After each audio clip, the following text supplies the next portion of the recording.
Two lives braided in the humid haze of Kingston's backstreets, where the air hung heavy with the scent of jerk smoke curling from roadside drums and the distant thump of ska rhythms leaked from zinc-roofed shacks like secrets too loud to contain, forged in the crucible of Studio One's flickering fluorescent lights that cast long shadows across scuffed linoleum floors. Tested by bullets that tore through flesh and faith in a hail of gunfire that echoed off concrete walls, and tempered in the unrelenting fire of a love that refused to conform to any rulebook but its own, bending instead to the spiritual rhythms of Rastafari and the chaotic pulse of a prophet's heart. One marriage that the world romanticized as the heartbeat behind one love and no woman, no cry, envisioning a union of dreadlocked harmony swaying in perfect sync under stadium spotlights, while anthems of unity washed over millions like a redemptive tide. Yet behind those swaying locks and those soaring choruses, Rita Marley lived a reality so raw, so riddled with betrayal and devotion that it could shatter the myth in a single breath, leaving the listener to wonder whether the peace Bob preached was ever truly possible in the home he built. But at 78, with the weight of 4 decades as the silent architect of a global dynasty pressing against her bones like the unrelenting Jamaican sun beating down on a midday market where vendors hawked callaloo and plantains under faded umbrellas, Rita Marley finally stepped out from the shadows she had inhabited for so long, shadows that stretched from the bullet-scarred walls of 56 Hope Road to the polished boardrooms where lawyers argued over royalties in air-conditioned sterility.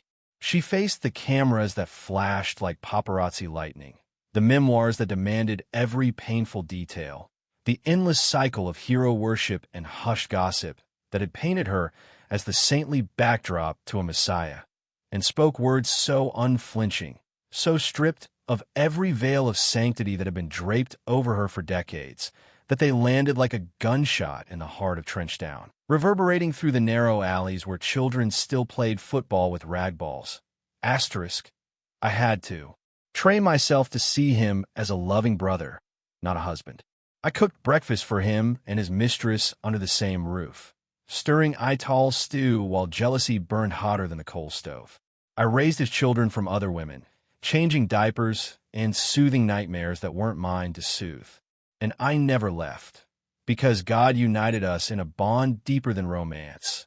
And I was his anchor when the world pulled him in 1,000 directions, his sister when passion faded, his mother when illness struck, his guardian angel when death circled. Asterisk, tonight, on Tales of the Famous, we walk the cracked concrete of Trenchtown at dusk, where the golden light filters through mango trees heavy with fruit, and the air carries the faint sweetness of overripe guinnep mixed with the sharper tang of ganja drifting from open doorways, and we trace the bloodlines that pulse with the rhythm of Rastafari drums beating in distant yards. Bloodlines that began in the dusty confines of Studio One, where a shy guitarist with a voice like gravel soaked in. Honey sent friends to court a singer whose timbre could make the hardest heart soften. We move from those early days when love was a tentative melody strummed on a battered acoustic to the bullet-riddled night at 56 Hope Road, where survival became a sacrament performed under the watchful eyes of 80,000 souls. And we sit the scarred wooden table in the commune kitchen where Rita stirred pots of callaloo for a husband who came home with other women's scents clinging to his dashiki like incense from a rival altar. We stand in the sterile hush of Munich clinics where cancer gnawed relentlessly at the prophet's frame, while his wife washed his dreadlocks in hospital sinks with hands that trembled but never faltered, humming psalms that echoed off white tile walls. We linger in the fluorescent glare of Jamaican courtrooms where forged signatures unraveled an empire built on vinyl and vision, and in the quiet corners of tough gong studios where a widow became the unbreakable spine of a legacy that threatened to collapse under the weight of its own contradictions, her signature on contracts becoming the new rhythm section holding everything together. Stay until the final, soul-shattering revelation that unfolds like a slow reggae dub dropping layers, until only the raw truth remains, the one that turns every reggae anthem into a lament for the women who paid the price, every one love into a question mark hovering over a marriage certificate signed in haste, and every fan who ever swayed to no woman. No cry into a witness to the human cost of genius that demanded everything and gave back in fragments. Because this is not merely the story of Bob Marley's queen consigned to the shadows while he bathed in the spotlight. It is the autopsy of a myth that dissected the prophet to reveal the man, the blueprint for endurance in the face of spiritual polygamy that redefined fidelity as presence rather than exclusivity, and the irrefutable proof that behind every icon who preaches peace from stadium stages, there stands a woman who absorbs the chaos in silence, who serves breakfast to rivals under the same roof where children from a dozen mothers sleep, who transforms betrayal into duty and devotion into a daily act of radical forgiveness. Picture the year 1966 unfolding like a slow skank rhythm, Kingston humming with the electric promise of ska, transitioning into something deeper and more revolutionary, something that would birth reggae and shake the foundations of empires built on Babylon's lies. Studio One on Brentford Road stood as the Motown of the Caribbean, where Clement Coxsone Dodd reigned like a kingmaker in a concrete castle lined with reel-to-reel tapes that captured the island's beating heart. Rita Anderson, 19 years old, already a mother to little Sharon from a fleeting teenage romance that ended before the baby's first cry, her voice like velvet thunder capable of commanding attention in a room full of alpha males, auditioned with the Selettes, a girl group mentored by the quiet intensity of a 21-year-old guitarist named Bob Marley, whose fingers danced across strings with a precision that belied his shy demeanor. He wasn't bold in courtship the way other rude boys might be. He sent friends with shy messages delivered in hushed patois, eyes downcast beneath the brim of his tam, while his dreadlocks were just beginning to lock into the crown that would one day symbolize resistance worldwide. But their connection ignited like dry ganja touched to flame, spreading heat that neither could deny, and Bob embraced Sharon as his own daughter, laying the first brick in the unconventional family they would construct together, a family that would grow like kudzu through concrete, defying every traditional boundary. February 10th, 1966, dawned with the kind of Caribbean heat that made shirt collars stick to skin, and a simple ceremony unfolded in Kingston under the watchful eyes of Rastafari elders who saw in their union something divine, a pairing ordained by Jah himself. Rita, 20, Bob, 21. Vows exchanged in a modest hall where the scent of incense mingled with the salt air blowing in from the harbor. That same year, while Bob scraped by in Delaware with his mother Sadella, laboring in factories and sending dollars home wrapped in letters of hope scrawled on motel stationery, Rita remained rooted in Jamaica's red dirt. And then, as if the universe itself conspired to seal their spiritual fate in a moment of transcendent clarity, Emperor Haile Selassie, His Imperial Majesty, the Lion of Judah, the living God to millions of Rastafarians, visited the island on a state trip that stopped traffic and hearts alike. As his motorcade passed through the cheering crowds, Rita stood transfixed, swearing later that she saw the stigmata, nail marks in his palms glowing like divine confirmation, a vision that burned into her soul like a brand from the heavens. She converted on the spot, embracing Rastafari with the fervor of a revelation that reshaped her entire existence. And when Bob returned from America, with American dollars and American dreams, she transmitted the faith like a sacred fire passed hand to hand, reshaping his music until every chord carried the weight of prophecy, his message until every lyric became a psalm, his very DNA until dreadlocks grew long and Ital diets replaced curry goat with vegetables steamed in coconut milk. And then, as the rhythm of their life settled into a groove that pulsed like a heartbeat beneath the skin of the island, the professional alchemy began to bubble and brew.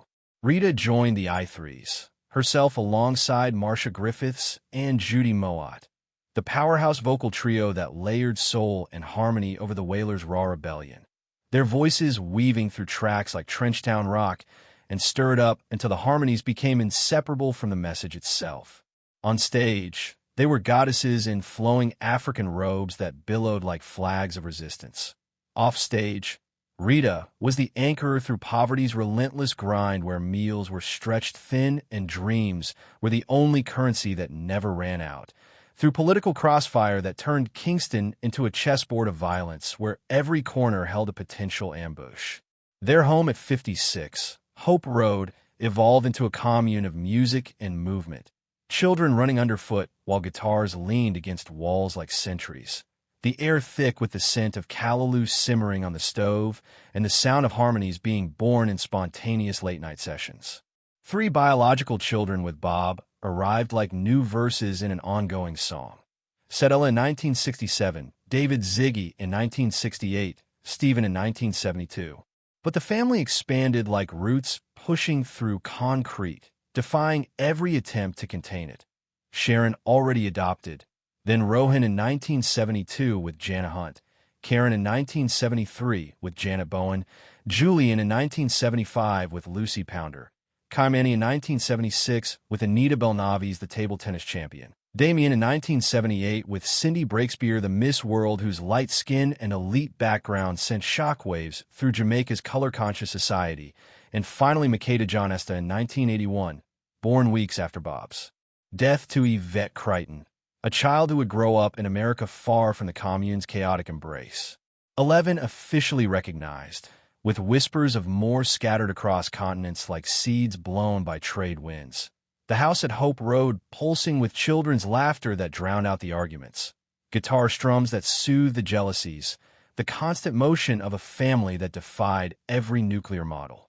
But beneath the harmony that the world heard on vinyl, discord brewed like storm clouds gathering over the Blue Mountains, dark and ominous.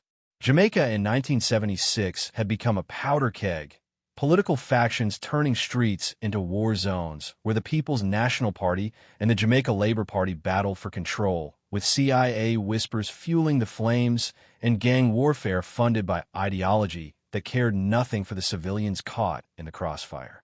Bob, now a global voice for unity whose concerts drew crowds that shut down cities, announced the Smile Jamaica concert, a free event meant to cool the fever gripping the nation, to bring rivals together under the banner of music. December 3rd, 1976, unfolded like a nightmare in slow motion. Gunmen stormed 56, Hope Road under cover of darkness, their footsteps muffled by the evening's humidity. Rita felt the bullet graze her scalp, a hot line of pain that sent her sprawling across the concrete floor where children's toys lay scattered like casualties. Bob took 2 bullets, one lodging near his chest, one shattering his arm, while manager Don Taylor absorbed shots meant for the star, his body shielding the family in a final act of loyalty. Miraculously, all survived the ambush that should have ended everything. 72 hours later, with her head bandaged in white gauze that contrasted sharply against her dreadlocks, still crusted with dry blood, Rita stood on stage at National Heroes Park before 80,000 souls who had come seeking salvation in song. Bob, arm in a sling that restricted his trademark gestures, raised a fist to the sky and delivered war, positive vibration, one love / people get ready in a performance etched in legend, defiance poured into every note. The next day, exile to London, where Exodus was recorded in a damp basement studio that smelled of cigarette smoke and desperation. An album Time magazine would later crown the greatest of the 20th century. Rita joined him there, her voice weaving through tracks like 3 Little Birds and Jamming, her presence the calm center in his creative storm.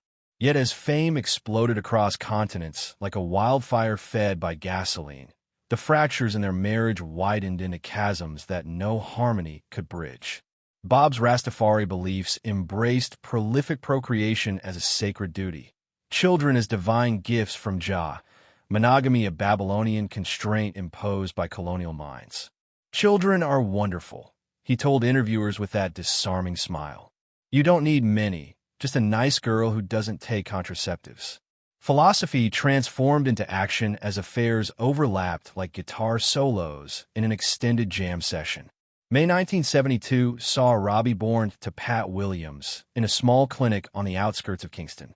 3 days later, Rohan arrived to Janet Hunt in a different ward of the same hospital. Less than a month after Stephen's birth to Rita, the calendar became a testament to Bob's fertility and restlessness.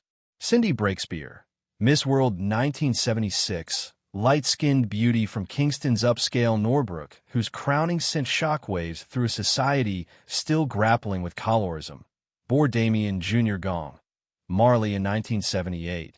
Their relationship splashed across tabloid pages like a social earthquake that rattled the foundations of respectability. Rita cooked breakfast for Bob and Cindy under the same roof at Hope Road, stirring Ital stew over a coal stove while jealousy burned hotter than the flames beneath the pot.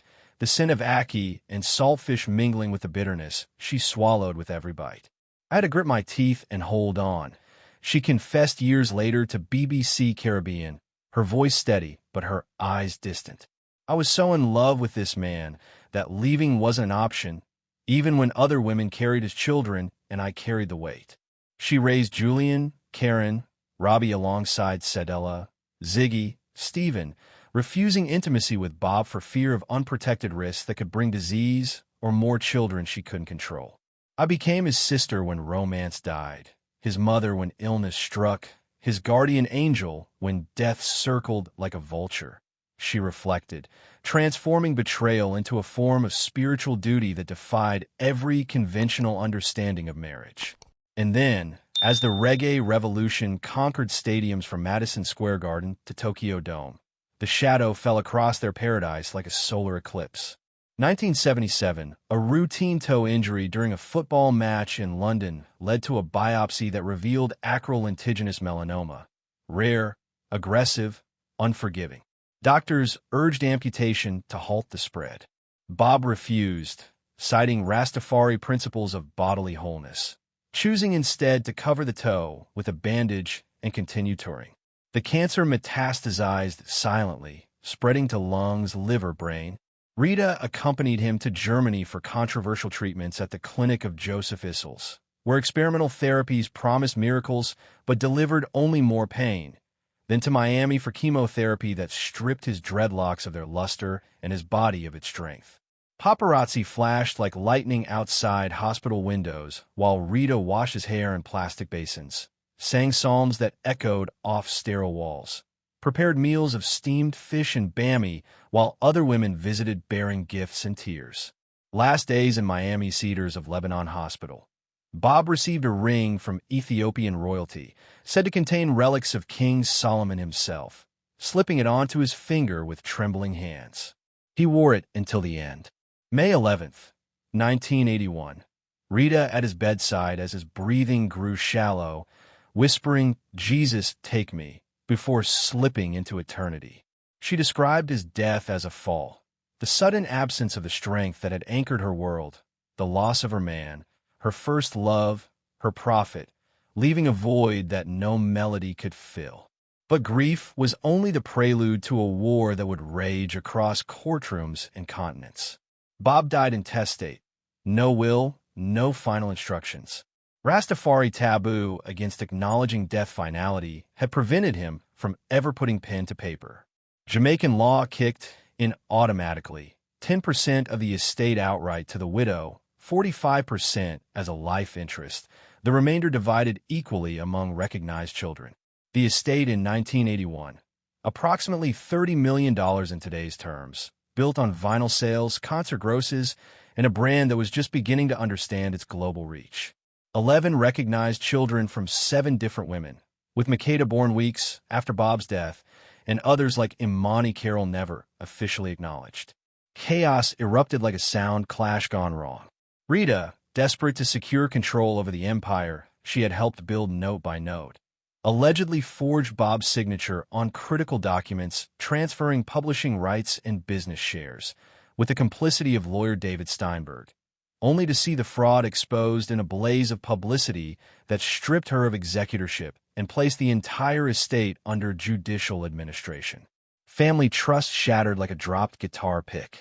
Chris Blackwell of Island Records, the man who had propelled Bob to international stardom, found himself walking a tightrope between accusations of profiteering and recognition as the only figure capable of navigating the legal labyrinth.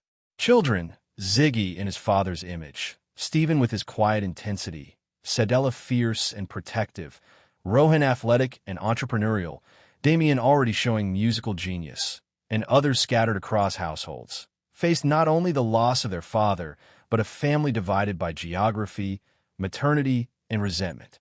Paternity proofs required sworn affidavits, DNA tests that felt like invasions, strangers emerging from Jamaica's hills and America's suburbs, claiming shares of a legacy they had never shared bedtime stories to earn. Lawsuits spanned 3 continents. Composition credits contested in London, royalty disputes in New York, image rights battles in Kingston. 1987 saw the catalog sale for $8.2 million contested all the way to the UK Privy Council, where the family won a Pyrrhic victory that forced Island Records to fund a creative settlement. $1 million to each child upon reaching majority, while the family retained primary control over the music that continued to generate millions annually. And then, as the legal dust settled into uneasy truces brokered in boardrooms that smelled of mahogany and old money, Rita rose from the ashes like a phoenix wearing dashiki wings. She assumed CEO duties at Tough Gong International, battling counterfeiters who flooded markets with fake Marley merch from China to Brooklyn, expanding the brand into territories Bob could never have imagined. Marley coffee grown in the Blue Mountains, House of Marley eco-friendly audio equipment, cannabis lines that turned prohibition into profit. Her own musical career flourished with Grammy-nominated albums like Harambe and We Must Carry On, her voice carrying the weight of experience into new generations. The Rita Marley Foundation became her true calling, building schools in Ghana where children once carried water now carried books, digging wells in Jamaican parishes where drought had been a way of life, empowering women with microloans that turned market vendors into entrepreneurs. Ziggy, now a reggae superstar in his own right, declared without hesitation, "Without Mum, none of this exists." Dad's career wouldn't be what it is. She was the backbone when everything else bent. Today, in Miami retirement, surrounded by grandchildren who call her Nana Rita, with sticky fingers and gap-toothed grins, the estate exceeds $500 million, with Bob consistently ranking on Forbes' list of top-earning dead celebrities, generating tens of millions annually through streams, syncs, and merchandise. But scars remain like bullet holes in concrete. Some children estranged by old resentments, financial arrangements that reopen wounds with every quarterly report. Rita speaks of Bob with the reverence of a disciple. "I was never his widow. I am still his partner, bound by something deeper than death." From the cracked concrete of Trenchtown, where dreams were born in poverty's embrace, to the global empire that spans coffee plantations and cannabis farms, from bullet wounds that should have ended everything to boardrooms where legacy is negotiated in millions, Rita modeled the radical ordinary. Love is endurance disguised as grace that serves breakfast to rivals. Betrayal absorbed as duty that raises another woman's child as your own. Legacy guarded with teeth bared against lawyers and opportunists alike. Forgiveness offered not because it was easy, but because it was the only path to survival. Asterisk, asterisk. So tell me in the comments, was Bob's refusal of monogamy a sacred Rastafari conviction that honored Jah's abundance, or a clever excuse for excesses that left emotional wreckage in his wake? Could you raise your rival's children under the same roof and still call it love? Or does true devotion demand boundaries that Rastafari refused to draw? Asterisk, asterisk. Like if resilience slays resentment every single time. Share with the woman in your life who needs to hear that holding on through betrayal can be holy, that strength sometimes wears an apron and serves breakfast with a smile that hides 1,000 unspoken prayers. Subscribe and hit the bell for more shadows behind the spotlight, more truths that unravel the myths we sing along to without questioning the cost. This is Tales of the Famous. The dreadlocks have fallen still in a Miami hospital room. The legacy roars forever through speakers in every corner of the globe, carried forward by a woman who paid the price in silence and emerged as the true revolutionary.